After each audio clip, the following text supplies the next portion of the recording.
এরাও শত্রু, মুখোশের আড়ালে। কি তুমি বেঁচে আছো? হ্যাঁ, বেঁচে। কপাল জোরে। অমিত সালা তো আমাকে পুড়ে দিয়েছিল। 3 দিন 3 রাত্রি জঙ্গলের মধ্যে ছিলাম না খেয়ে। ওই চেনা ডাক্তার ধরে ট্রিটমেন্ট করিয়ে আজ আমি এখানে আবার সালা অ্যাকশন করার জন্য প্রস্তুত। এর মানে হলো একটা, উপরওয়ালা বলছেন কি আমরা হারবো না, আমরা জিতবো। আমরা জিতবো। পেন্টু বাবু, তুমি আসলে আমাদের সাহস भी আবার বাড়াবে। এবার আমরা फिर से बदला নেব। বদলা বদলা।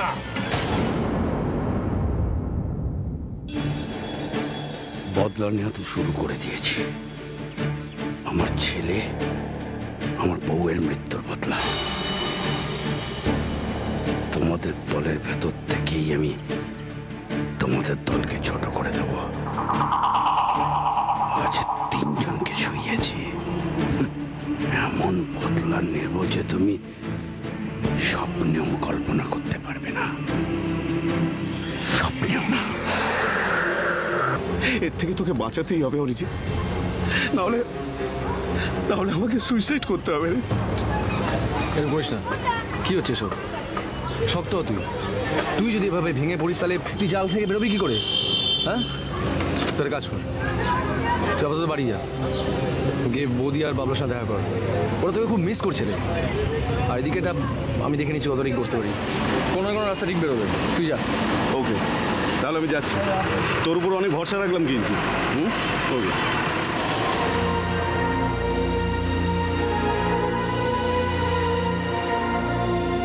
শেষদার পরিবার আমি ভাঙতে দেব না, কিছুতেই না।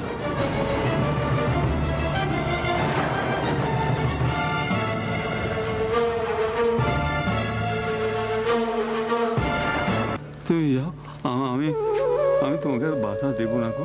তুমি যাও, যাও, ভালো করে মায়ের পুজো দাও, মায়ের কাছে প্রার্থনা করো যাতে ওরা ভালো থাকে, সুস্থ থাকে। যাও। আমি জানি তুমি মুখে যাই বলো না কেন, তোমার মনের ভেতরে মা কালীর ভক্তি এখন রয়েছে।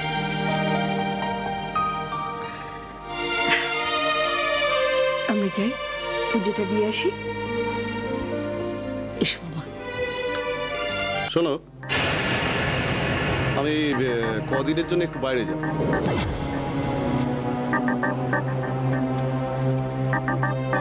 বাইরে যাবে মানে? না মানে একটা ভালো ডিলের চান্স এসেছে, বুঝলে?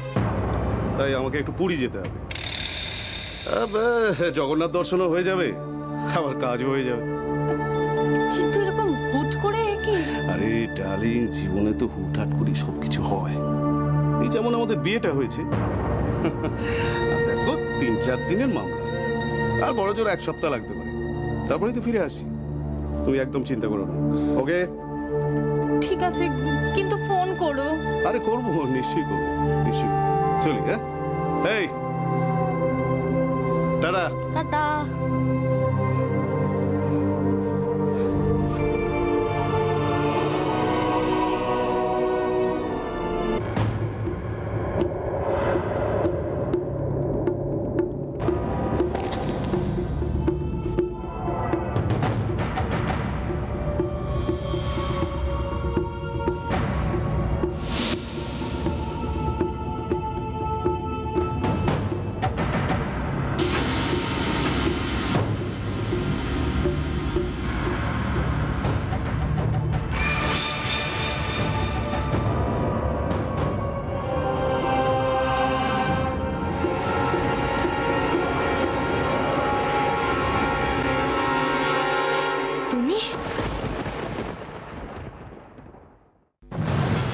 এরাও শত্রু, মুখোশের আড়ালে।